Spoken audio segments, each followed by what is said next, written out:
Lucas capítulo 17, versículos de 1 al 10. Continuamos nuestro estudio consecutivo en el Evangelio de Lucas.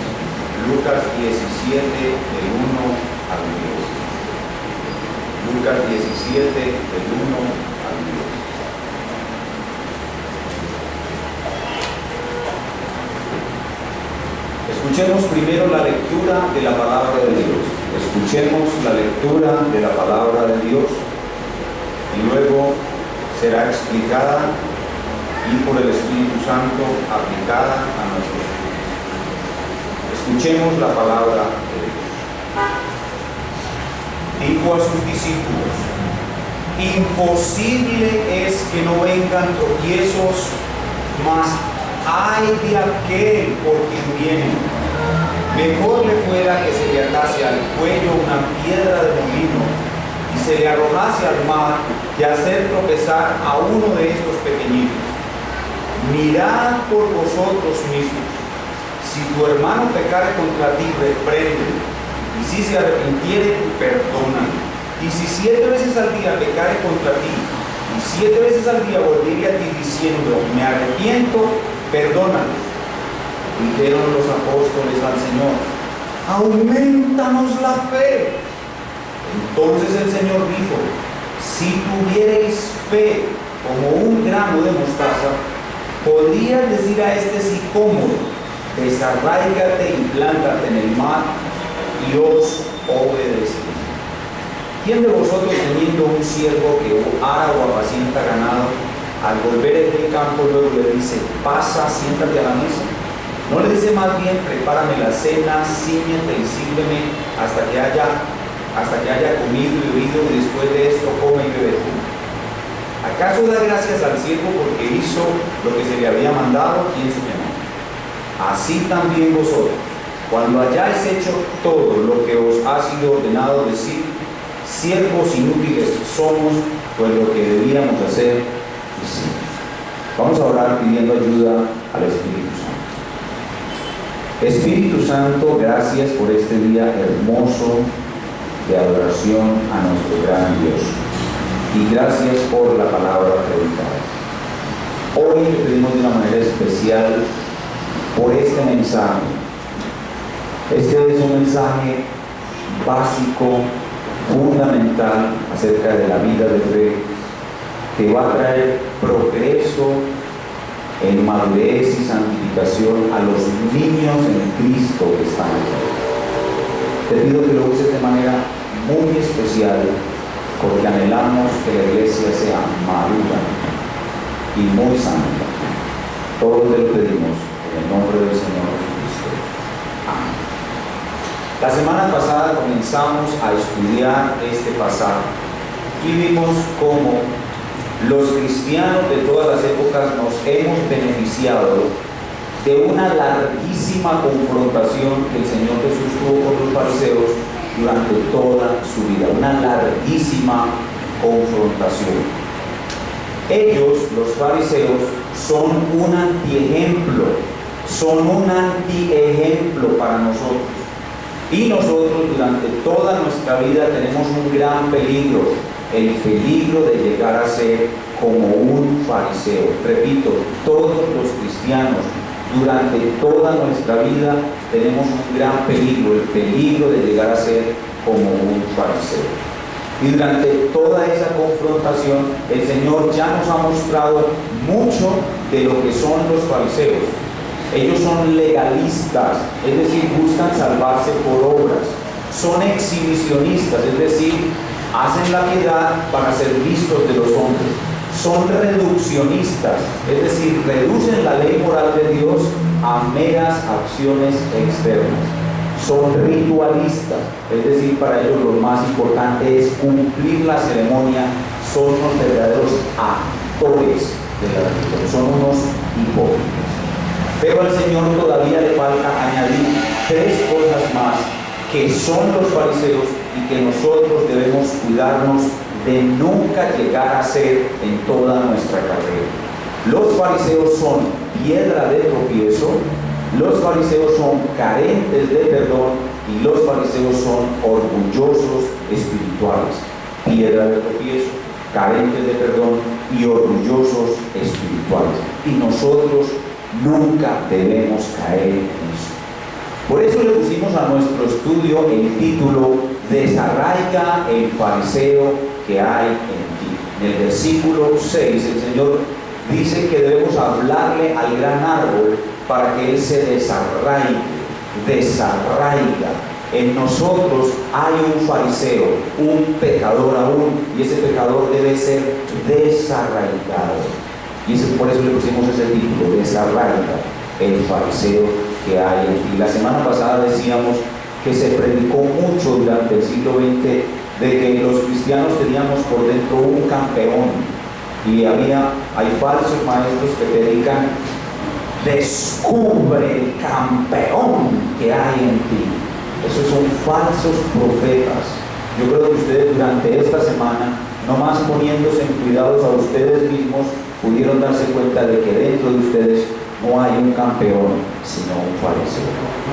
Por eso estarán de acuerdo en que este pasaje es muy importante. El tema del pasaje es una advertencia. El pasaje es en sí mismo una advertencia contra el peligro de caer en ese fariseo que hay en nosotros. En el versículo 3, la expresión del Señor, mirad por vosotros mismos, puede ser traducida como cuidado, peligro, alerta. Ustedes pueden caer en el fariseísmo, pero también nos da no solo la alerta, sino la solución. La solución, cómo llegar a desarraigar el fariseo que hay en nosotros y no caer en el pecado que nos acecha. Para exponer nuestro pasaje, nosotros lo dividimos en dos puntos.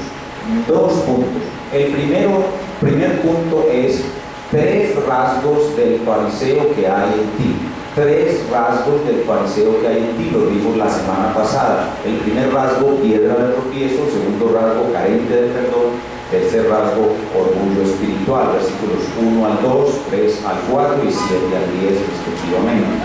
El segundo punto es la fe que desarraiga al fariseo que hay en ti. Primer punto, 3 rasgos del fariseo que hay en ti. Segundo punto, la fe que desarraiga al fariseo que hay en ti, que está en los versículos 5 al 6. Y eso es lo que vamos a estudiar en el día de hoy. Vamos a ver la solución, es decir, cómo desarraigamos al fariseo que hay en ti. El primer punto nos dejó un gran desafío. Vimos en el primer punto los 3 rasgos.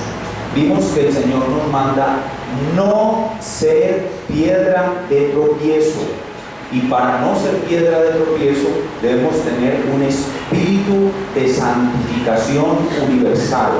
Es decir, un deseo de santificarnos totalmente. Todos nuestros pecados deben ser desarraigados para no serle tropiezo a los pequeñitos. Lo segundo que vimos es un espíritu perdonador. Debemos ser capaces de perdonar toda ofensa. Pero ¿cómo lograr esto? ¿Cómo lograr desarraigar todo pecado? ¿Cómo lograr tener un espíritu perdonador? Lo tercero que nos dejó el primer punto es el desafío de tener un espíritu humilde. Por mucho que yo llegue a ser en el reino de Dios, nunca enorgullecerme, ser siempre humilde. Pero ¿cómo? ¿Cómo puedo tener un espíritu humilde? ¿Cómo puedo tener un espíritu perdonador? ¿Y cómo puedo desarraigar todos los pecados que hay en mí? El segundo punto nos da la respuesta.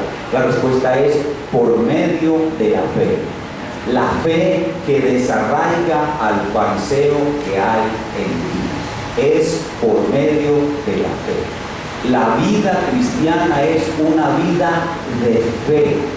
La Biblia lo dice: del principio hasta el fin, el justo por la fe vivirá. El justo por la fe vivirá. Y también dice: esta es la victoria que vence al mundo, nuestra fe. Y dice que andamos no por vista, sino por fe. En nuestro pasaje, que va a ser la explicación de los versículos 5 a 6, 5 y 6 en el día de hoy, vemos 3 cosas relacionadas con la fe. 3 cosas relacionadas con la fe que desarraiga al fariseo que hay en ti. Primero veremos su necesidad. la necesidad de la fe. La veremos en el verso 5. En segundo lugar, vemos la descripción de la fe. En el verso 6, Cristo la describe como una semilla de mostaza. Y en tercer lugar, veremos el funcionamiento de la fe. ¿Cómo funciona la fe? Cristo dice, habla al sicomoro. Habla al sicomoro. Tres cosas, pues: la necesidad, la descripción y el funcionamiento de la fe. Pero antes de comenzar, debemos dejar muy claro que lo que tenemos en estos dos versículos es algo completamente figurado. No es que usted, saliendo de este sermón hoy en la tarde, almuerza, se echa una siesta y luego se va al patio de su casa a entrenar hablándole a un palo de mangos. No es algo literal. Es algo figurado, es una enseñanza figurada. Nosotros no debemos intentar realizar tal hazaña de hablarle a un árbol para que él se desarraigue. Simplemente, la semilla de fe representa nuestra fe y el árbol representa nuestro pecado. El árbol representa al fariseo que hay en nosotros. Y vamos a ver cómo funciona esto, cómo es que la fe desarraiga al fariseo o al pecador que aún hay en nosotros. Debe quedar esto claro. Esto es figurado. Aquí no se trata de algo literal. Comencemos entonces a ver la necesidad de la fe. La necesidad de la fe en el versículo 5. Dijeron los apóstoles al Señor, ¿qué dijeron? Aumentanos la fe. ¿Qué fue lo que espantó a estos apóstoles? Ellos estaban asustados, espantados. ¿Qué fue lo que los espantó? La incapacidad que veían en sí mismos de no ser piedra de tropiezo y la incapacidad que veían en sí mismos de perdonar a una persona hasta 7 veces al día.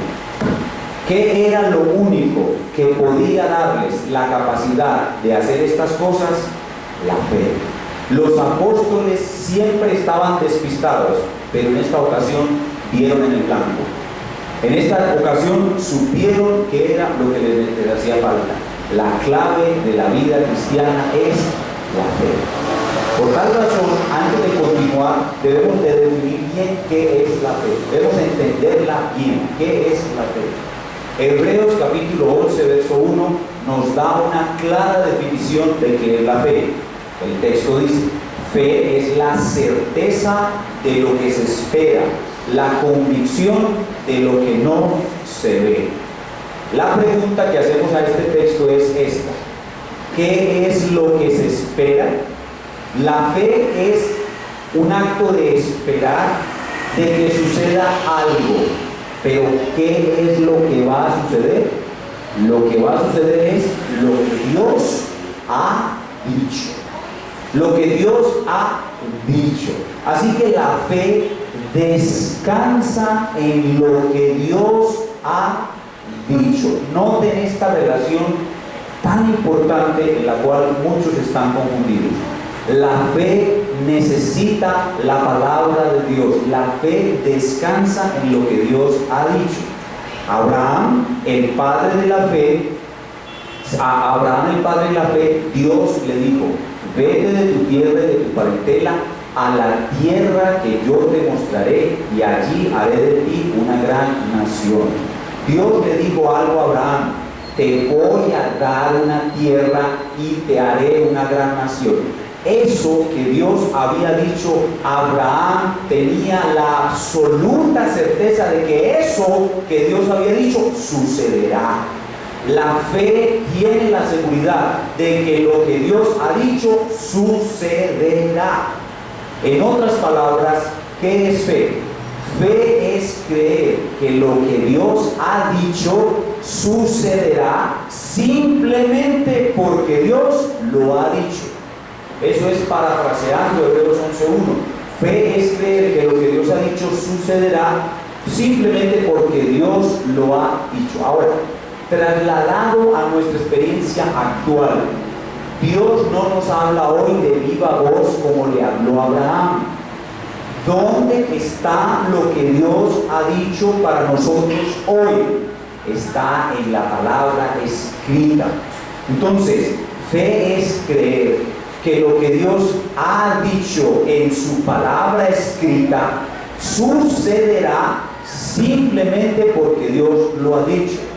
Pero entonces noten cómo algunos hermanos ingenuos e ignorantes en estas cosas que son tan fundamentales se equivocan en el uso de la fe. Noten este ejemplo.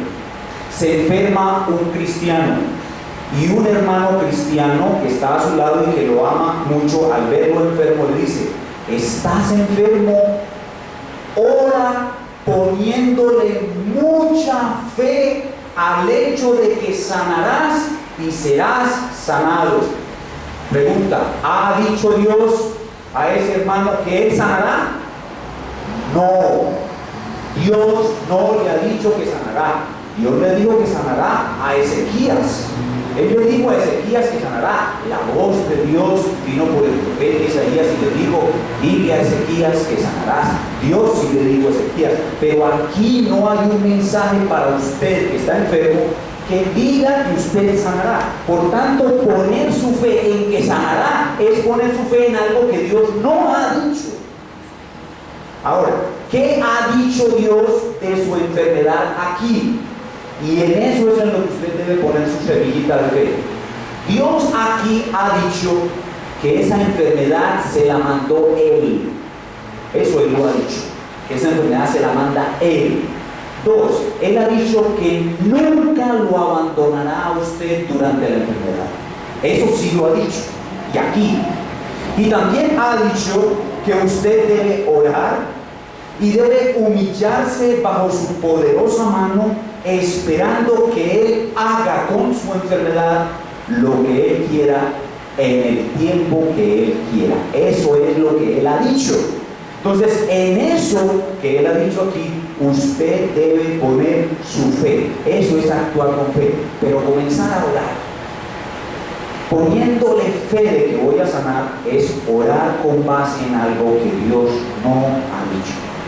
La otra forma de entender equivocadamente la fe es que tomamos un pasaje de la Escritura como si fuera una promesa dicha a nosotros. Vuelvo al caso de Ezequías. Usted se enferma de cáncer. El domingo, el lunes en la noche, en la tarde, el médico le dice que es cáncer. Al otro día va a hacer su devocional y le toca el pasaje de Ezequías, donde Dios le dice a Ezequías que va a sanar. Entonces usted dice: oh Dios, tú me has hablado, esta promesa es para mí. ¿Cuál promesa? Ahí no hay ninguna promesa para usted. Lo que Dios le dijo a Ezequías, se lo dijo a Ezequías, no a usted. Lo que Dios le ha dicho a usted es que esa enfermedad se la mandó Él, que esa enfermedad es para su bien. Eso sí lo ha dicho aquí, que esa enfermedad es para su bien, que Él no lo va a abandonar durante la enfermedad, y que usted debe orar y humillarse bajo su poderosa mano para que Él haga con él lo que quiera con usted en su enfermedad, así sea llevárselo al cielo. Eso, en eso es lo que usted tiene que poner la fe, en lo que Dios ha dicho, no en lo que Él no ha dicho. Mucho cuidado. Esa fe que se levanta sobre cosas que no ha dicho Dios es la fe de las decepciones. Es una fe mal instruida. Es una fe muy común en nuestro tiempo. Ya vimos entonces en nuestro primer punto la necesidad de la fe y aclaramos qué tipo de fe. La fe que está basándose en lo que Dios ha dicho. Ya que vimos la necesidad de la fe, veamos ahora cómo Cristo describe la fe. Y al comenzar el Señor Jesucristo a describir la fe, todo lo que Él está diciendo de la fe es para que nosotros lo creamos. Porque ¿qué es fe? Fe es creer lo que Él ha dicho. Entonces, veamos cómo la describe. Verso 6. Entonces el Señor dijo: si tuvieres fe como, es la palabra clave, como, la está describiendo. Si tuvieres fe como un grano de mostaza. Hasta ahí. El Señor describe la fe como un granito de mostaza. Pero ¿qué más dice el Señor Jesús acerca de la fe? Dice que es pequeña. Dice que es pequeña, dice que la fe es pequeña, pero enseguida dice que a pesar de ser pequeña es muy poderosa. Es pequeña, la describe como pequeña, pero también la describe como poderosa. Dice, podríais decir a este sicómoro, desarráigate y plántate en el mar, y él os obedecería. Él describe la fe, y yo, para poder vencer y desarrollar al fariseo que hay en mí, tengo que empezar a creer esto. Tengo que creer que la fe que Él ha implantado en mí, todo creyente, en el momento de ser convertido, todo creyente recibe una cirugía extraordinaria, un implante, pero no un implante de silicona o cosas de esas, un implante de fe. Dios sobrenaturalmente implanta una semillita de fe en el corazón de todo verdadero creyente. Y lo primero que Cristo dice aquí es que esa fe es pequeña. Todos debemos creer y aceptar que recién nacidos tenemos una fe pequeña. Pero ojo, Cristo dice, no solo es pequeña, es poderosa. Tan poderosa que cualquier niño pequeño con ella puede desarraigar cualquier pecado que hay en él. Ella es tan poderosa que, aún siendo tan pequeña, puede desarraigar cualquier pecado que hay en él. De tal suerte que todo niño espiritual puede ser victorioso sobre todos sus pecados. Debe comenzar a creer que lo que tiene por dentro, esa semillita que fue implantada, aún pequeñita, es suficiente para vencer al más terrible de los pecados. Pero al compararla con una semilla de fe, Cristo no solamente dice que es pequeña y muy poderosa, sino que añade, por la analogía de la comparación, dice que tiene un gran potencial de crecimiento. Porque ¿cómo es la semilla de mostaza? La semilla de mostaza es pequeña, pero llega a convertirse en un gran árbol. Y esa semillita de mostaza Él la usa en otras parábolas. Y vemos en otras parábolas que esa semillita de mostaza crece hasta convertirse en un gran árbol. Entonces, ¿cómo es la fe que desarraiga al fariseo que hay en ti? Es pequeña, es poderosa y tiene un potencial impresionante. Ese potencial de crecimiento que puede hacer de ti un gran guerrero de la fe. Ya vimos la necesidad de la fe, verso 5. Ya vimos cómo es la descripción de la fe. Ahora llegamos a lo más importante. Aunque este último punto, cómo funciona la fe, depende del segundo.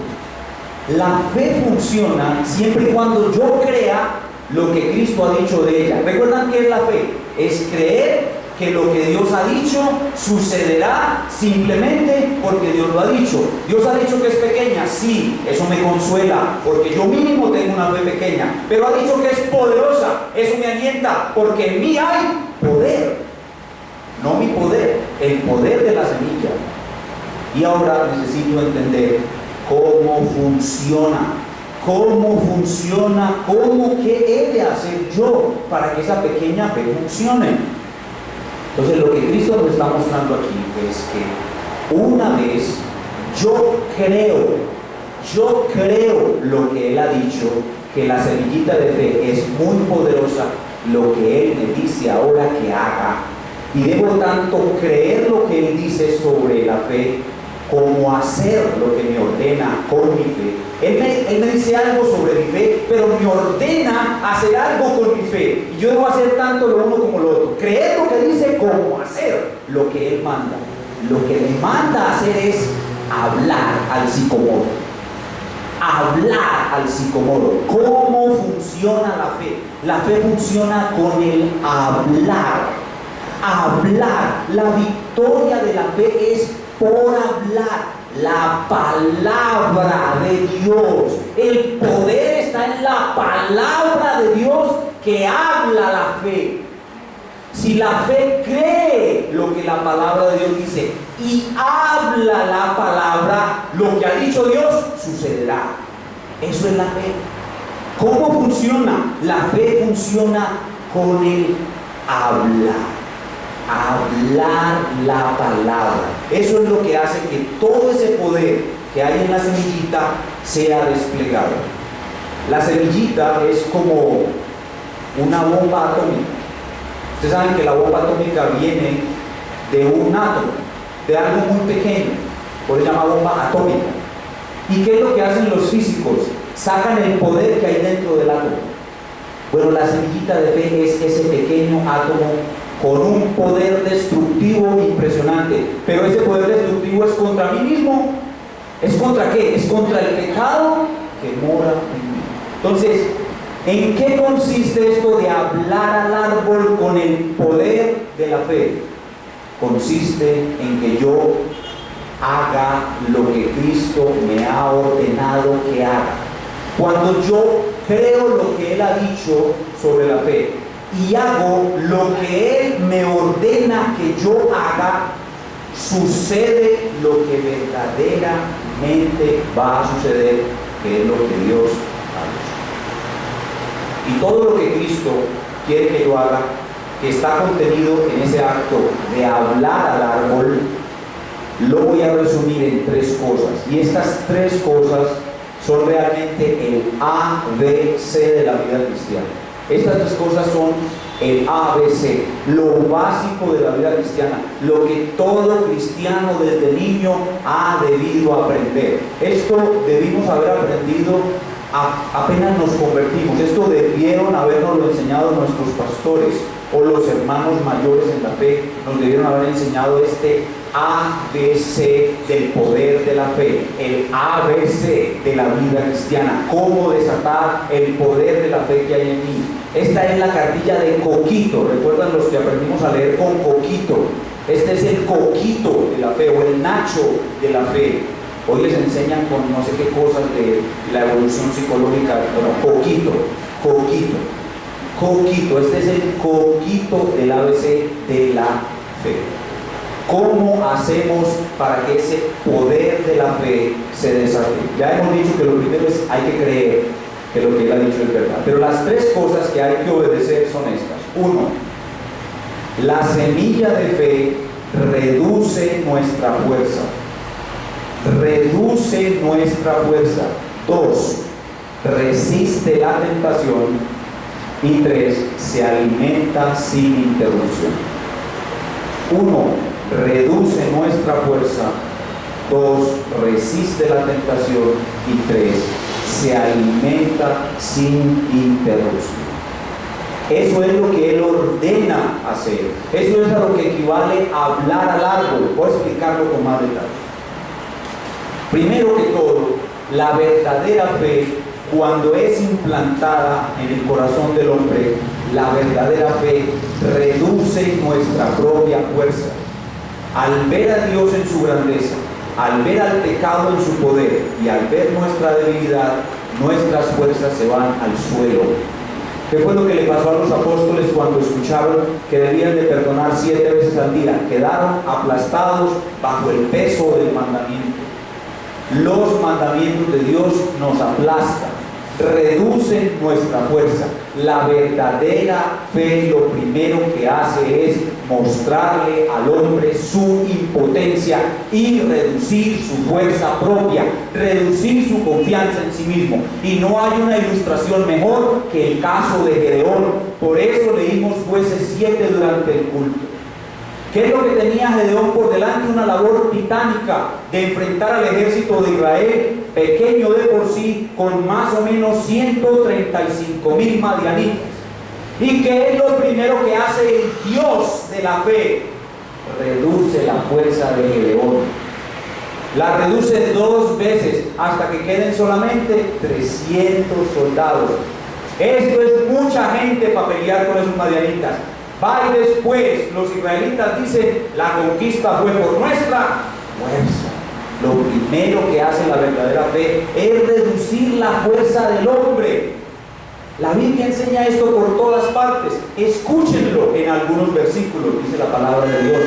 Maldito el hombre que confía en el hombre y pone carne por su brazo y su corazón se aleja de Jehová. Jeremías 17:5.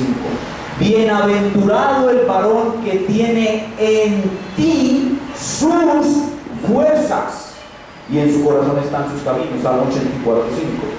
Y en otra porción dice: no se agrada de la fuerza del caballo ni de la agilidad del jinete, sino de los que le temen y esperan en su misericordia. Salmo 147:10 y 11. Y de otra manera dice: no es con ejército ni con fuerza, sino con su Santo Espíritu. Zacarías 4:6. Y en otra porción dice Pablo: fortaleceos en el Señor y en el poder de su fuerza. Y en otra porción el mismo Pablo dice claramente: cuando soy débil, soy fuerte. Entonces, lo primero que hace la verdadera fe es reducir nuestra fuerza. Así que si nosotros cada vez estamos más conscientes de que no es nuestra fuerza y nos preocupamos por mantener eso en nuestro corazón, la fe comienza a desplegar todo su poder. Ahora, Dios nos va a ayudar con muchas cosas que nos suceden en esta vida a reducir nuestras fuerzas. Esto es lo que dice el apóstol Pablo cuando en cierta ocasión se encontraba a punto de morir. Él estaba a punto de morir y perdió la esperanza de salvarse en esa ocasión. Miren cómo dice: pero tuvimos en nosotros mismos sentencia de muerte. Es decir, Pablo dijo: estoy convencido que voy a morir. Pero ¿para qué tuve en mí esa sentencia de muerte? Dice: para que no confiásemos en nosotros mismos, sino en Dios, que resucita los muertos. Entonces, lo primero que hace la verdadera fe es reduce tu fuerza. Reduce tu fuerza. Así que tú debes alinearte con el Espíritu Santo para reducir cada día más tu propia fuerza. Pero en segundo lugar, lo que Cristo quiere que hagamos es: habla al sicomoro, habla al sicomoro. Por raro, por extraño que te parezca lo que Dios te ordena, es lo que Dios quiere que hagas. Y si tú haces lo que Dios quiere que hagas, va a suceder lo que Dios ha dicho que va a suceder. Recuerden lo que es la fe. Fe es creer que lo que Dios ha dicho va a suceder sencillamente porque Él lo ha dicho. Y entonces, para que suceda eso que Él ha dicho, Él dice: háblale al sicomoro. Háblale. ¿Qué fue lo que le dijo a Gedeón? Yo voy a destruir 135,000 asirios. ¿Lo crees? Gedeón no lo creía mucho. Por eso lo mandó a bajar al campamento a escuchar un sueño confirmatorio. Cuando Gedeón tuvo fe, él ahora debía hacer lo que Dios decía que se hiciera, por loco que pareciera. Parecía loco que quedaran solamente 300 hombres cuando tenía 25,000. Recuerden que hay que reducir la fuerza. Pero ahora lo que viene es más loco todavía. La victoria es tocando una trompeta, quebrando un jarrón, alumbrando como una antorcha y gritando por Jehová y Gedeón. Hasta en verso me salió. Haciendo esas 4 cosas, Gedeón obtuvo la victoria. Esas 4 cosas suenan locas, pero eso es lo que Jehová ha dicho que se haga. Yo creo que lo que Él ha dicho sucederá. Si lo hago con fe, sucederá. Aquí solo hay que hacer una cosa, no 4 como Gedeón. Habla al sicomoro. Eso es lo único que hay que hacer. Pastor, ¿y a qué equivale eso de habla al sicomoro? La semillita de fe está plantada ahí y ella comienza a crecer cuando usted reduce su fuerza propia. Pero ella comienzan a crecerle malezas y hay un enemigo que va a tratar de destruirlo. Y ese enemigo va a venir a usted con la tentación. La tentación a pecar son esos pensamientos que el propio enemigo inocula en su mente o que hace que broten de su propio corazón donde hay maldad a partir de las circunstancias externas que lo incitan a pecar. Cuando usted ve que la tentación se levanta dentro de su corazón o el diablo inocula un pensamiento malo en su corazón, ahí es donde Cristo habla y dice: habla al sicomoro. En otras palabras, resiste la tentación. Háblale al sicomoro. Señor, ¿y qué es lo que le tengo que decir al sicomoro? Te lo he dicho 1000 veces y te lo voy a volver a repetir. Dile, escrito está. Eso es todo. Eso es todo lo que tienes que decir al sicomoro. Hay un pasaje de la Escritura que yo he dicho y que tú debes usar para resistir la tentación. Si no lo haces, vas a caer en pecado, en desánimo, y vas a caer en un ciclo de maldad y te vas a decaer en tu fe y vas a estar decaído todo el tiempo de tu vida y no vas a madurar. Pero si estás atento, si prestas atención, si cuando viene la tentación, si cuando se levanta en tu corazón, tú estás atento, tienes el Espíritu, está aquí, y se lo dices al sicomoro, el sicomoro se va a desarraigar. ¿Lo crees? Tienes que creerlo. Tienes que creerlo. Esto es lo que el apóstol Pedro nos dice en 1 de Pedro, capítulo 5, versículos del 8 al 9. La batalla de la fe. Eso es lo que significa hablar al sicomoro, pelear la batalla de la fe. La fe fue puesta para rechazar las mentiras del diablo y resistir las propias tentaciones de nuestro propio corazón, las concupiscencias. 1 Pedro 5:8. Sed sobrios, es decir, estén despiertos y velad, estén alertas, porque vuestro adversario el diablo, como león rugiente, anda alrededor buscando a quien devorar, al cual, y aquí está lo que es hablar al sicomoro, resistir. ¿Cómo? Firmes en la fe. ¿En cuál fe? En lo que Dios ha dicho. Recuerden que la fe se basa en lo que Dios ha dicho. Si yo le hablo al sicomoro, el sicomoro se va a desarraigar, es decir, la tentación se va a ir. Y cada vez que yo resisto la tentación, el sicomoro es desarraigado. Y cada vez que resisto, el sicomoro está cada vez más desarraigado, hasta que yo por fin tendré una victoria total sobre ese sicomoro arraigado. Voy a desarraigar al sicomoro o al fariseo que hay en ti. Entonces aquí tenemos una gran diferencia entre el creyente maduro y el creyente inmaduro. El creyente inmaduro, en vez de estar sobrio, está dormido. Él no está alerta.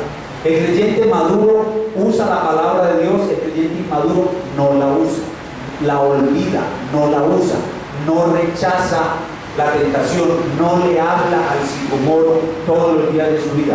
Unos días sí le habla, otros días no le habla. Hay cosas que hacen que el creyente inmaduro no resista adecuadamente con la palabra de Dios, la tentación. El creyente maduro cree lo que Dios ha dicho, que el sicomoro se desarraigará. Él cree eso y por tanto va venciendo y venciendo cada vez.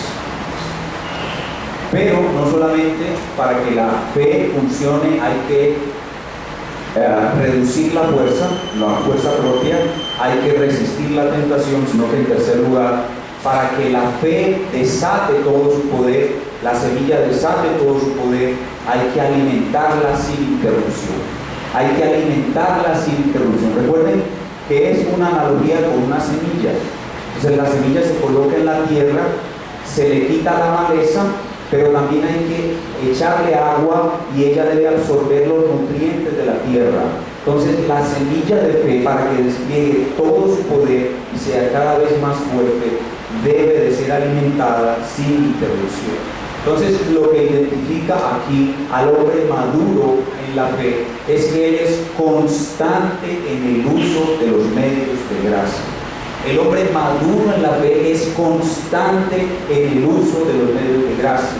Él no deja de orar, porque sabe que cada que ora está preparándose. La oración aumenta la resistencia a la tentación, es decir, la oración me hace más rápido, más proclive y más atento para hablar al sicomoro. Estudia las Sagradas Escrituras y las memoriza, las mantiene en su corazón. El creyente inmaduro ni siquiera ha leído toda la Biblia completa. Si usted tiene 10 años de vida cristiana y nunca ha leído toda la vida completa, toda la Biblia completa, usted debe avergonzarse mucho delante de Dios. Porque esto es lo que Dios ha dicho. Y todo esto que Dios ha dicho es útil para su santificación. Y usted debe conocerlo. Al no estudiar toda la Biblia y conocerla, usted está descuidando el poder de la semilla de fe. Entonces el creyente maduro estudia la Biblia con profundidad, la ha leído varias veces, la ha leído toda la Biblia. Y la estudia cada vez más y la aprovecha cada vez más y cada vez profundiza más. Y este creyente maduro conoce algo muy importante, que es lo que se llama el indicativo. Yo les he enseñado esto ya, me conviene repetirse. El indicativo y el imperativo. La vida cristiana funciona de un indicativo hacia un imperativo. El indicativo es creer lo que Cristo ya ha hecho por mí. El creyente maduro, en su juicio, en su buen entendimiento de la palabra de Dios, sabe que todo lo que Cristo ha hecho por él es verdad. Romanos capítulo 6, versículo 6, por ejemplo, dice que fuimos crucificados juntamente con Cristo. El creyente maduro lo cree. Dice que fuimos liberados del poder del pecado, el creyente maduro lo cree. Por eso cuando se está enfrentando al pecado, él sabe que ese pecado no tiene más poder que en él, que la semilla de fe. Y por eso él sale vencedor, porque cree el indicativo, cree lo que Cristo le está indicando que él ya hizo. Y como cree el indicativo y cada vez lo conoce más, y cada vez lo cree más, cada vez lo conoce más, cada vez lo cree más, cada vez es más fuerte para resistir y para desarraigar el fariseo que hay en él. Pero el niño, el creyente inmaduro, no conoce el indicativo siquiera, no lo conoce. A uno le sucede mucho en la consejería. Yo estoy reunido con un hermano que tiene un pecado X, un pecado muy fuerte. Por ejemplo, hay pecados muy fuertes como la pornografía. La pornografía es un pecado terrible. Entonces usted le dice al niño en la fe, dice: bueno, mire hermano, usted tiene que conocer lo que Cristo hizo por usted. Haga el favor y estudie Romanos 6. Ojalá se lo aprenda de memoria, lo medite y ore con él. Y escúcheme bien, niño, Dios le va a dar un versículo. Ese versículo que Dios le va a dar a usted cuando usted está leyendo la palabra es el escrito está que usted va a usar cuando le vengan las ganas de abrir la internet en pornografía. Entonces el niño le hace caso a uno por una semana, se aprende el versículo, lee Romanos 6 a medias y pasado el tiempo se le olvida. A los 2 meses vuelve a cita y dice: pastor, pequé, yo creo que lo mejor es botar el computador. No sea, hermano, no, lo que usted tiene que hacer es hablarle al psicomoro. Si usted no le habla al psicomoro, el psicomoro no va a ser desarraigado. No es botar el computador. Por favor, hágame caso en lo que le estoy diciendo. Haga lo que le estoy diciendo. ¿Qué es lo que le estoy diciendo? Lo que Cristo dijo que hiciéramos. Es muy sencillo, mire, usted no tiene que ir a una terapia especial con un doctor en consejería, un super PhD en consejería ultra especializado en librar a creyentes del pecado de la pornografía que vive en Groenlandia. Usted lo único que necesita es hablarle al psicomoro. ¡Háblele al psicomoro! Pero no lo hace, porque eso le parece como muy poca cosa. Pero eso es lo que el Señor ha dicho que hagas. El escrito está ahí, está escrito. Aprende. Y cada que te venga la tentación de abrir la pornografía, háblale al psicomoro. Dile: escrito está. ¿Y qué va a suceder? El psicomoro se va a desarraigar. En otra porción de la escritura dice: la tentación huirá de vosotros. Pastor, pero es que a los 3 minutos me vuelve. Vuelva, háblele al psicomoro. ¿No será mejor botar el computador? Hombre, no me saque la piedra. Háblele al psicomoro. Repita: escrito está. Y crea que lo que Dios ha dicho sobre la semilla de fe es verdad.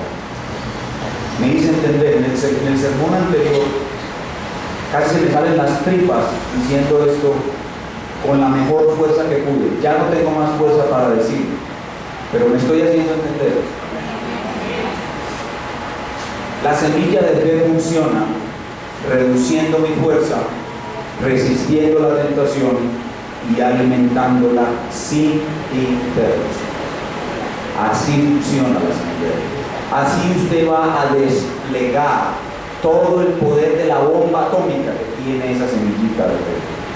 Ella va a salir y va a consumir sus pecados y lo va a limpiar. Usted debe creer que lo que yo le he dicho hoy es la palabra de Dios y debe salir a hacerlo. Hágalo. No es bienaventurado el oidor, sino el oidor que es hacedor. Salga a hacer lo que le he explicado hoy y usted dejará de ser un niño. La palabra de Dios dice que si pedimos alguna cosa conforme a su voluntad, Él nos oye.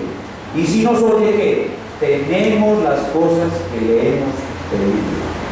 Le pedimos conforme a su voluntad dejar de ser rencorosos, tener un espíritu perdonador, y creemos que eso que pedimos Él nos lo va a dar, porque su voluntad es que tengamos espíritu perdonador. Si le pedimos una casa, eso no nos lo va a dar con absoluta seguridad, pero un espíritu perdonador sí nos lo va a dar, porque Él quiere, esa es su voluntad, de que tengamos todos los cristianos un maravilloso espíritu perdonador.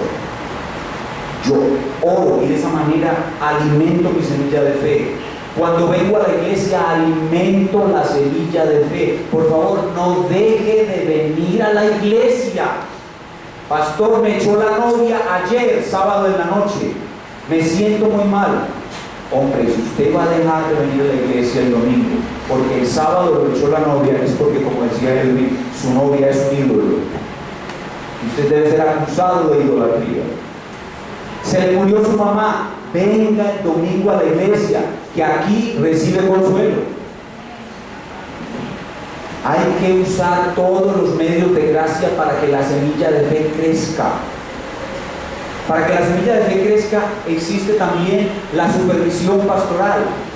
Existe la comunión entre hermanos. El compañerismo cristiano hace crecer la semilla de fe. Los sacramentos, la Santa Cena y el bautismo hacen crecer la semilla de fe. La semilla de fe crece en aquel que la alimenta sin interrupción. Sin interrupción. Tres cosas describen el funcionamiento de la semilla de fe: reduce nuestra fuerza, resiste la tentación y se alimenta sin interrupción. Pero además de estas tres cosas, Dios le va a ayudar a crecer en su fe por medio de experiencias difíciles. Las experiencias difíciles de la vida son absolutamente necesarias para hacer crecer su fe. Por eso Dios va a traer a su vida muchas experiencias difíciles, y en cada una de ellas, si usted reacciona correctamente, su fe va a seguir creciendo.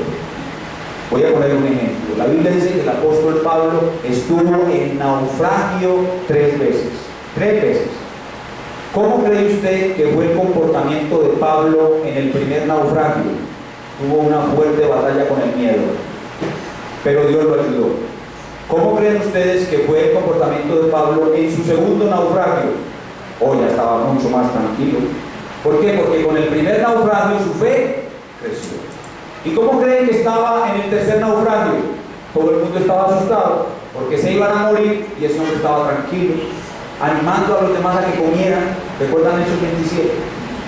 Pero ¿por qué en ese tercer naufragio tenía tanta fe? Porque ya había vivido el episodio número 1 del naufragio y el episodio número 2 del naufragio. Dios va a hacer crecer su fe no solamente con los medios de gracia, sino también con experiencias muy difíciles que Él va a traer a su vida. Y a través de esas experiencias, la semilla de fe va a crecer y va a desarrollar todo su poder. Hemos aprendido de este hermoso pasaje Lucas capítulo 17, versículos del 1 al 10. Podemos resumirlo en dos cosas bien sencillas pero profundas.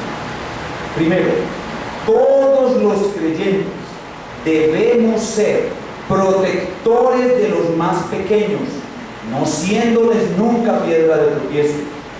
Debemos tener un espíritu perdonador y evitar el orgullo espiritual. Y todo eso lo podemos hacer todos, porque todos tenemos la semilla de Dios. Todos la tenemos, todos los cristianos la tenemos, así que todos podemos dejar de ser piedra de tropiezo, todos podemos tener un espíritu perdonador, todos podemos ser humildes y todos podemos proteger a los más pequeños por el milagro de la semilla de fe que hay en nosotros. Pero en segundo lugar, este pasaje nos enseña que para que eso sea realidad, todos los creyentes debemos reducir nuestra fuerza, resistir la tentación y ser constantes en la alimentación.